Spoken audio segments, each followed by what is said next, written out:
Let me ask you a question. Do you want to understand colloquial and informal phrases in English? The same kind of phrases that are often used by native English speakers? Do you want to feel more comfortable speaking to a native speaker? That's why in this video I have 34 advanced C2 plus phrases that will help you understand English native speakers. And remember, in order to get the most out of this video, please repeat after me. Let's do this. The first one is to hit the hay. This means to go to bed or to go to sleep. After a long day, I can't wait to get back home and hit the hay. After a long day, I can't wait to get home and hit the hay. Number 2. It's past midnight. I think it's time to hit the hay. It's past midnight. I think it's time to hit the hay. Well, I am gonna hit the hay. I'm gonna hit the hay, you guys. And the next one is to break a leg. This simply means good luck. You're about to perform on stage. Break a leg. You're about to perform on stage. Break a leg. Number 2. Before our important exam, I told my friend break a leg. Before the important exam, I told my friend to break a leg. Anyway, thank you so much for coming by, but this is kind of a talent-only area, so... Break a leg. With Mr. Kemp, break a leg. The next one is a piece of cake. This means that something is very easy to do. Solving that math problem was a piece of cake. Solving that math problem was a piece of cake. Number 2, cooking spaghetti is a piece of cake for me. Cooking spaghetti is a piece of cake for me. Oh, relax, fellas. This is gonna be a piece of cake. It's a piece of cake.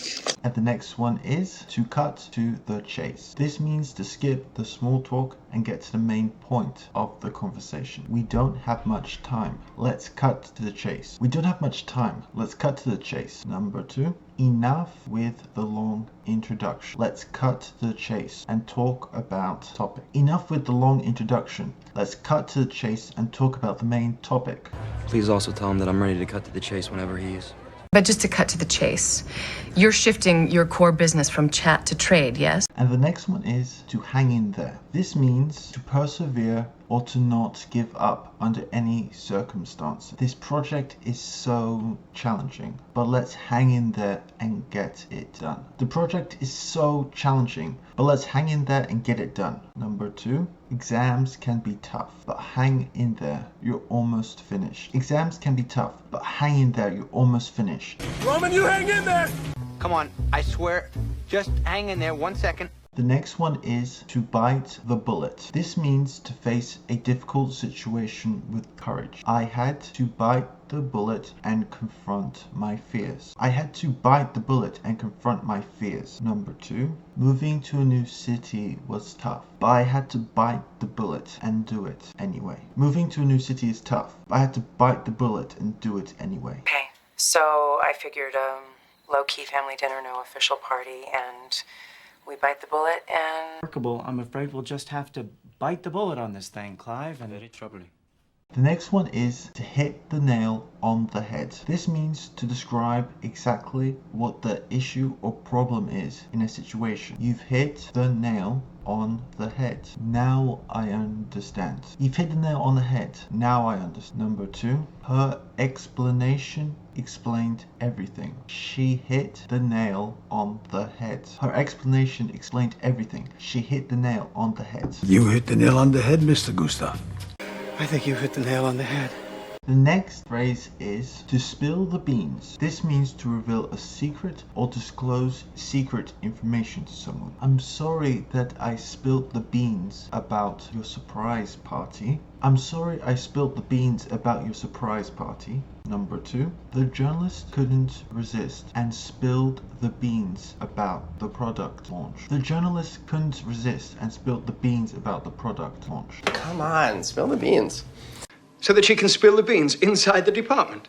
The next one is to throw in the towel. This means to give up or surrender. After multiple tries, I decided to throw in the towel and admit defeat. After multiple times, I decided to throw in the towel and admit defeat. Number 2, the team faced many challenges but refused to throw in the towel. The team faced many challenges but refused to throw in the towel. Yes, it must be hard to know when it's time to throw in the towel. I am not ready to throw in the towel. The next one is to bite off more than someone can chew. This means to take on a task that's way too big. I'm taking way too many classes this semester. I think I've bitten off more than I can chew. I'm taking way too many classes this semester. I think I bit off more than I can chew. Number 2, don't bite off more than you can chew. Prioritize your projects. Don't bite off more than you can chew. Prioritize your projects. Kind of cash that I need.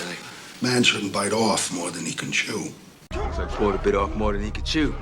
The next one is to hit the jackpot. This means to experience great success or to find unexpected fortune or luck. For example, with his latest investment, he really hit the jackpot and made a bunch of money. With his latest investment, he really hit the jackpot and made a bunch of money. Number 2, finding that rare item at the antique store felt like hitting the jackpot. Finding that rare item at the antique store felt like hitting the jackpot.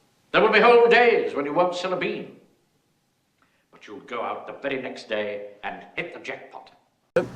Florence had been taking fertility pills, and she and Nathan had hit the jackpot. Spick and span. This means neat, clean, and well organized. She spent the entire weekend cleaning, and now her house is spick and span. She spent the entire weekend cleaning, and now her house is spick and span. Number 2, the hotel was spick and span when we checked in. The hotel was spick and span when we checked in. I was on my knees half the night, scrubbing and all spick and span. Lovely. When Mr. Booth and I moved in here, we had the old place polished up, spick and span, ready for our first visitors. And the wind did blow and the sea come up. The next one is under the weather. This means feeling unwell or sick. I won't make it to the meeting today. I'm feeling under the weather. I won't make it to the party today. I'm feeling under the weather. Number 2, she didn't come to the party because she was under the weather. She didn't come to the party because she was feeling under the weather. Good. Now, I can see you're feeling somewhat under the weather. Now, as well as Mr. Sloman being off today, I'm afraid Ash is feeling a little bit under the weather. The next one is to burn oil at midnight. This means to work late into the night or the early morning hours. To meet the deadline, I had to burn oil at midnight. To meet the deadline, I had to burn oil at midnight. Number 2, during their final exams, students often burn oil at midnight. During their final exams, students often burn oil at midnight. And the next one is to cry over spilled milk. This means that someone is regretting something that has happened or they have done in the past, and there's no way that it can be changed. Yes, I made a mistake, but there's no point crying over spilled milk. Yes, I've made a mistake, but there's no point of crying over spilled milk. No. But there ain't no use in crying over spilled milk. Can't cry over spilt milk. To kick the bucket. This means to pass away or die. If I ever kick the bucket, I want my ashes to be spread over a mountain. If I ever kick the bucket, I want my ashes to be spread over a mountain. Number 2. Oh no, my old car finally kicked the bucket. Oh no, my old car kicked the bucket. When I kick the bucket, you get everything. Use the Royal Flight. They keep one plane on permanent standby in case I should kick the bucket. The next one is to cost an arm and a leg. This means that something's very, very expensive. Getting my car repaired is going to cost an arm and a leg. Getting my car repaired is going to cost an arm and a leg. Number 2, living in the city is expensive. Everything seems to cost an arm and a leg. Living in the city is expensive. Everything seems to cost an arm and a leg. Garbage companies cost an arm and a leg. He's cost an arm and a leg. You call the manager now. The next one is to hit the road. This means to begin a journey or leave somewhere. It's getting late. We should hit the road before traffic gets too bad. It's getting late. We should hit the road before traffic gets too bad. Number 2, after saying goodbye to their friends, it was time to hit the road and start their vacation. After saying goodbye, it was time to hit the road and start their vacation. Maybe. Maybe. So So when was the last time you hit the road just for fun? We should hit the road. Now, before I move on to the next word, if you want even more English tips, tricks, and advice, then make sure you click the link in the description or first pinned comment to get my free English guide that will give you the very methods I use for my own students to you for free. So, if you want to improve your English further, make sure you get my free guide, link in the description, and first pinned comment. Now let's get back to the video. The next phrase is to jump on the bandwagon. This means to join others in doing something after it had become fashionable or popular to do so. Many companies are jumping on the bandwagon and adopting sustainable practice. Many companies are jumping on the bandwagon and adopting sustainable practice. As soon as the trend started, everyone wanted to jump on the bandwagon. As soon as the trend started, everyone wanted to jump on the bandwagon. Oh, we should talk to Gabby, get her to jump on the bandwagon. Well, you and I have to do some damage control before they jump on the bandwagon. The next one is to break the ice. This means to initiate a conversation in a social setting. Playing a game is a great way to break the ice at a team building event. Playing a game is a great way to break the ice during a team building event. Number 2, making a light-hearted joke is an effective way to break ice in a conversation. Making a light-hearted joke is a great way of breaking the ice in a conversation. I know you're shy and afraid to break the ice, so I'll start. I think we need to break the ice before the wedding. The next one is the ball is in your court. This means that it's your turn to take an action or make a necessary decision. I've given you all the necessary information. Now the ball is in your court. I've given you all the necessary information. Now the ball is in your court. Number 2, we've made our offer and now the ball is in their court to respond. We've made our offer. Now the ball is in their court to respond. The ball's in their court. So the ball is in his court? The next one is cutting corners. This means finding a quicker or cheaper way to do something, often at the expense of quality. For example, the company faced legal issues for cutting corners in their manufacturing process. The company faced legal issues for cutting corners in their manufacturing process. Number 2, quality should never be compromised by cutting corners. Quality should never be compromised by cutting corners. Getting caught cutting corners is the last thing I need right now, Lucifer. If there's anything suspect, it'll be cutting corners to get the conviction, but you wouldn't walk off with the money. It's evidence.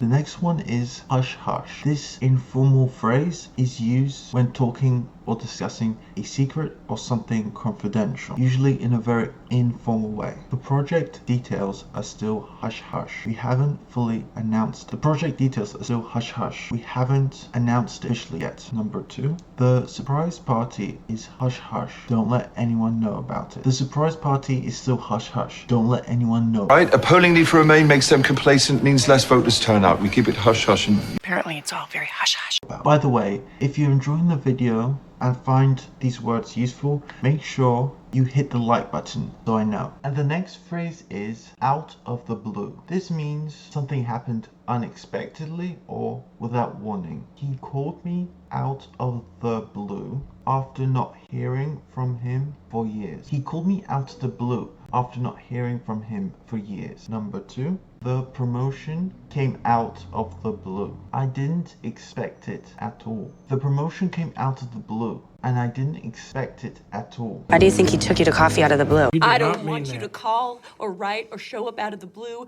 The next one is spill the tea. This means to share gossip or tell a friend the latest information about someone's personal situation. Whenever we meet, she spills the tea about all the latest gossip. Whenever we meet, she spills the tea about the latest gossip. Number 2, at the reunion, old friends gathered to spill the tea on what happened in their lives. At the reunion, old friends gathered to spill tea about what happened in their lives. I did spill the tea twice. The next one is throw shade. This means to criticize or insult someone indirectly. I don't appreciate it when people throw shade at others behind their backs. I don't appreciate it when people throw shade behind their backs. Number 2. Instead of throwing shade, let's focus on supporting each other. Instead of throwing shade, let's focus on supporting each other. I'm just trying to say, don't throw shade in our relationship when you don't know a thing about them yourself. Okay, you know. The next one is to go the extra mile. This means to make an additional effort or go beyond what is required. If you want to succeed, you will have to be willing to go the extra mile in your work. If you want to succeed, you have to be willing to go the extra mile in your work. Number 2. Going the extra mile for customers can lead to long-lasting relationships. Going the extra mile for customers can lead to long-lasting relationships. I go the extra mile. I've gone the extra mile here with you on this. The next one is hold your horses. This means to be patient or to wait for something or someone. Hold your horses. We need to plan this carefully before making a decision. Hold your horses. We need to plan this carefully before making a decision. Number 2, before reacting, it's essential to hold your horses and think about the consequences. Before reacting, it's essential you hold your horses and think about the consequences. Coach, are you serious? Now hold your horses. So we win, right? Hold your horses, I'm getting there. The next one is to hit the books. This means to start studying or learning. With the exams approaching, it's time to hit the books. With the exam approaching, it's time to hit the books. Number 2, after work, she dedicates her evenings to hitting the books for her online course. After work, she dedicates her evenings to hitting the books for her online course. Why don't you come in now and hit the books? Well, I'll let you two hit the books. The next phrase is to bite your tongue. This means to refrain from speaking, especially to avoid something that you might regret. When he made an offensive comment, I had to bite my tongue to avoid an argument. When he made that offensive comment, I had to bite my tongue to avoid an argument. Number 2, in a professional setting, sometimes it's better to bite your tongue and choose your battle. In a professional setting, sometimes it's better to bite your tongue and choose your battle. Now bite your tongue and come along. Bite your tongue. Jazz Reinhold not a kook. Next one is to butter someone up. This means to flatter or compliment someone in order to get their favor, or so they'll do something for you. I knew he wanted a favor when he started buttering me up with compliments. I knew he wanted a favor when he started buttering me up with compliments. Number 2, before asking for a raise, she decided to butter her boss up by highlighting her achievements. Before asking for a raise, she decided to butter her boss up by highlighting her achievements. A plan to butter me up before delivering bad news. Then if things go according to plan, and you butter me up, I'm supposed to lay a few bucks on you to see you through the day. The next one is butt heads. This means to disagree or to argue with someone about a point that you strongly believe in. It's natural for siblings to butt heads sometimes. Number 2, the team members continue to butt heads over the direction of project. Now you butt heads with these friends of ours, you're gonna come at them head on? You know, our two operations will always butt heads. The next one is to cost a pretty penny. We use this phrase to describe something that's extremely expensive. Renovating the kitchen is going to cost a pretty penny. Number 2, the designer handbag she brought must have cost a pretty penny. I mean, those must have cost a pretty penny. That cost a pretty penny. And there you have it. 17 versatile phrasal verbs that you can add to your English arsenal to sound more natural and fluent the next time you speak English. Also, please don't forget to get my free guide for learning English, link in the description and first pinned comment, that will give you the same sort of tips, tricks and advice that I give my students, and now I'm giving to you for free. Again, link in the description and first pinned comment. Now you've learned some phrasal verbs, but how can you remember them and really be able to use them the next time you speak English? Well, in this video here, I talk all about how to move words from just knowing them to being able to speak them. So make sure you watch it to maximize your results. Thank you so much for watching. If you've enjoyed this video and want more just like this, make sure to subscribe. And if you've enjoyed it, smash that like button so I know whether to make more in the future. And I'll see you in the next one. Bye.